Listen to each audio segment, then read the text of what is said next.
soir, on va faire une petite lecture ensemble. J'ai choisi un roman pour les enfants parce qu'il est assez court et je trouve que c'est le genre de lecture qui convient bien pour s'endormir. Il s'agit de Mystère par Mario de Muraille. C'est un livre que j'ai depuis assez longtemps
découvrir.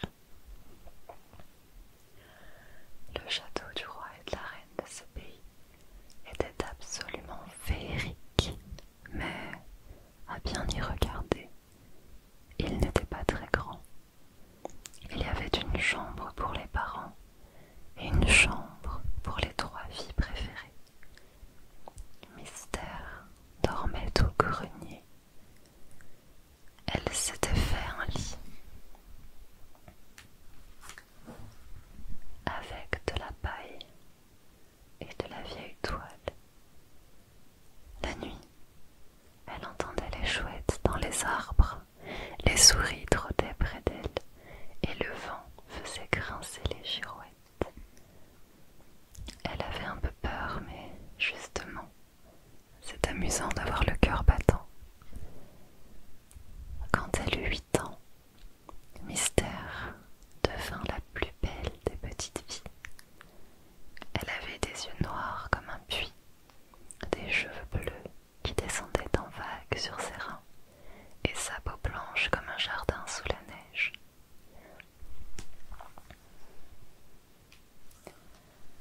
Les princes et les rois qui passaient à la cour ne faisaient jamais de compliments à la reine sur ses 3 filles préférées, mais toujours ils disaient: quelle est donc cette servante aux cheveux bleus qui monte aux arbres et mange dans un chenil? C'est une souillon, répondait la reine furieuse. C'est une souillon sans importance. Elle était en colère parce que tout le monde s'intéressait à Mystère. Elle finit par dire au roi: il faut se débarrasser de cette vilaine Mystère, ou bien nous ne marierons jamais nos 3 filles préférées. Hélas, soupira le roi, je suis bien de votre avis.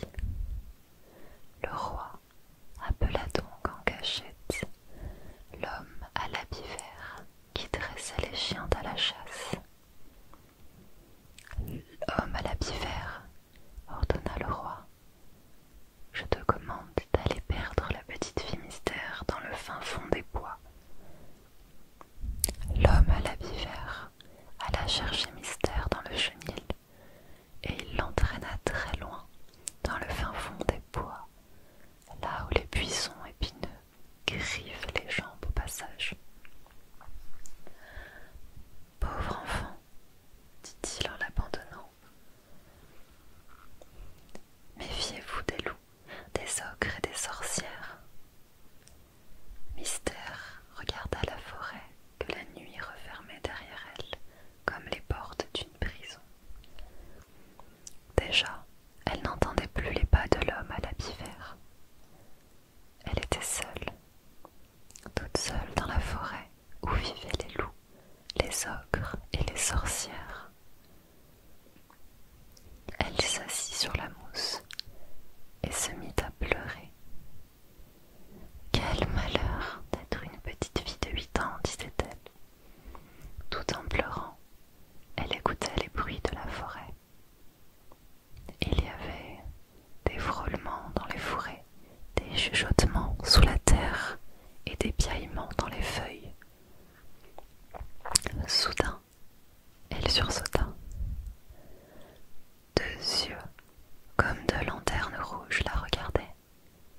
On devinait derrière ces yeux rouges la masse sombre et poilue du plus vieux loup de la forêt. Il s'approcha en trottinant, sûr de ce qu'il mangerait à son dîner. En poussant un cri, Mystère se releva et ce fut au tour du loup de sursauter. Sous la lune, il venait d'apercevoir le flot bleu des cheveux de Mystère. « Mais qu'est-ce que cela ?» s'écria-t-il de sa vieille voix chevrotante. « Qui êtes-vous, petite fille aux cheveux bleus ?»« Je suis Mystère, » répondit-elle, « et je suis vénéneuse. »« Oui, c'est ça, Mystère et vénéneuse, » répéta le vieux loup en faisant semblant de comprendre. « Vous savez ce que veut dire vénéneuse ?» le questionna la petite fille d'un ton sévère. Eh bien, c'est une sorte de... Le loup honteux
coucha sur la mousse et s'endormit.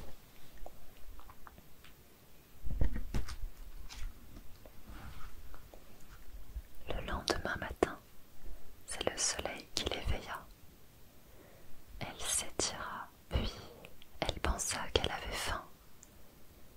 Que peut-on trouver à manger au fin fond de la forêt?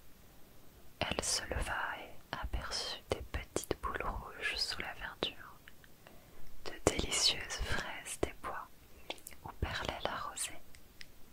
Tout à coup, au creux d'un nid, Mystère découvrit des œufs blancs tachetés de gris qu'elle avala tout cru. Enfin, elle s'éloigna de la clairière en prenant un sentier tapissé de mousse. Des lapins se sauvaient surpris à son approche, puis ils revenaient à petits bonds prudents pour l'observer. Les oiseaux descendaient des branches les plus hautes et se posaient près de ses pieds. Plus le soleil devenait chaud, et plus il y avait de papillons dans le ciel. Quelle belle journée, s'écria Mystère tous les 10 pas. Vers midi, tout de même, elle eut très faim. On ne peut pas vivre de fruits sauvages quand on est une petite fille de 8 ans. Le vent lui apporta soudain l'odeur tiède et salée d'une soupe sur le feu. Sûrement la femme d'un bûcheron qui était en train de réchauffer son repas. Guidée par l'odeur, Mystère arriva devant une cabane couverte de lierre. Comme il y avait une grosse pierre à l'entrée, Mystère s'y assit un moment. La bûcheronne sortit alors sur le pas de sa porte et aperçut la petite fille. « Que faites-vous là » s'écria-t-elle. « Passez votre chemin, c'est la maison de l'ogre ici. »« Donnez-moi d'abord de votre soupe qui sent si bon, » répondit Mystère. « Ensuite, je m'en irai. » La femme de l'ogre la laissa entrer et lui servit un grand bol de soupe en la suppliant de se dépêcher. « Mon mari ne va pas tarder. »« J'en voudrais bien une deuxième fois, » dit Mystère en tendant son bol vers la marmite. « Mon Dieu, gémit la femme de l'ogre, et mon mari qui va rentrer. » L'ogre frappa à la porte comme elle prononçait ces mots. « Cachez-vous, malheureuse, » dit-elle en poussant Mystère dans un coin sombre. L'ogre n'avait pas fait 3 pas dans la maison qu'il aperçut la petite fille. Il se mit à rire en tapant sur son ventre. « Ouf, j'ai trop mangé ce matin. Celle-ci me servira de goûter. Approche un peu. » Mystère s'avança dans le soleil. Ses cheveux bleus tombaient en cascade sur ses épaules. « Mais qu'est-ce que cela ?» s'exclama l'ogre. « Qui es-tu » ? « Mystère, » dit la petite fille. « Comment ça, Mystère ? On ne fait pas de mystère avec moi. Quel est ton nom ?»« Mystère, » répondit la petite fille. « Mais elle veut me faire enrager, » hurla l'ogre qui n'avait pas très bon caractère. Comme un enfant gâté, il se mit à taper du pied. Il était tout rouge de colère. Il dut s'essuyer le front et les mains tant il suait. « Oui, » dit-il en se frottant le ventre, « j'ai trop mangé, j'ai chaud, j'ai mal au cœur, je suis malheureux. » « C'est bien fait, » dit Mystère, « vous mangez trop d'enfants. Si vous continuez comme cela, vous aurez des ulcères à l'estomac, des crampes dans les doigts de pied et des points noirs sur le nez. »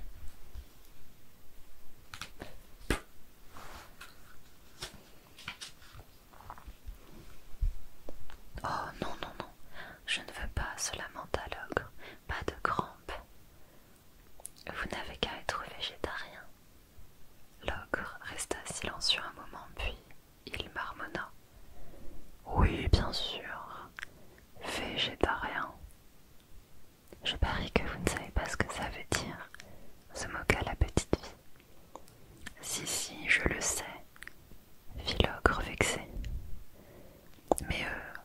rappelez-le-moi quand même. Quand on est végétarien, monsieur, on ne mange plus de viande, seulement de la soupe au potiron, des épinards à la crème par exemple. Et on n'a pas de crampes, ni de points noirs. Au goûter, l'ogre ne mangea pas du tout la petite fille. Il prit comme elle un grand bol de soupe. Mystère resta une semaine chez l'ogre, mais l'ogre faisait des tas de caprices pour ne pas manger ses épinards. Mystère finit par en avoir assez, et elle s'en alla plus loin dans la forêt. Après une bonne heure de marche, la petite fille se retrouva nez à nez avec une vieille femme aux yeux méchants qui ramassait du bois. La vieille femme laissa tomber son fagot sur le sol et, lançant ses bras en avant, s'écria « Abricadabroc, faisons le troc, moi la reine, toi l'esclave, et toc !» C'était une sorcière. « Ramasse le bois, ordonna-t-elle. Mystère dut obéir, car elle venait d'être ensorcelée. Rentrons à la maison, dit l'horrible sorcière. Une fois à la maison, Mystère dut ranger les vêtements qui traînaient, laver les piles d'assiettes et chasser des dizaines d'araignées. La sorcière était toujours dans son dos et la frappait avec une baguette pour qu'elle se presse. « Pourquoi êtes-vous si méchante ?» lui demanda Mystère avant d'aller se coucher. « Abricadabраc, j'ai trop le trac. Abricadabroc, laisse truc. » Vous ne savez dire que des formules magiques.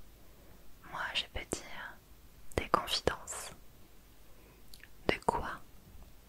S'écria la sorcière. Des confidences, madame. Ce sont des secrets. On les dit à sa meilleure copine. Les sorcières adorent les secrets. Dis-moi une confidence, supplia la vieille sorcière. Je vous en dirai, promis, mais quand nous serons copines. C'est ainsi que Mystère devint la meilleure copine de la sorcière. Elles jouaient ensemble à cache-cache, elles se fabriquaient des trésors, elles se racontaient tous leurs petits secrets. La sorcière rajeunissait à vue d'œil. On ne lui aurait donné pas plus de 100 ans, surtout quand elle jouait à saute-mouton. Mais un matin, alors qu'elles s'amusaient drôlement bien toutes les deux, elles entendirent traversant toute la forêt un bruit de galop et de corps de chasse. Soudain, une meute de chiens, des chevaux blancs et des chasseurs rouges envahirent la clairière. « Oh là, oh !» s'écria un jeune homme qui avait une grande plume à son chapeau. Il sauta de son cheval et fit un salut à Mystère. « Princesse aux cheveux bleus, dit-il, je suis le prince Étourneau. Un magicien m'a prédit que je trouverais dans le fin fond des bois la plus belle femme du monde. Montez vite sur mon cheval, je vous épouserai dans mon château. » « Vous m'avez bien regardé, demanda Mystère au prince. Vous êtes venu trop tôt. Oula.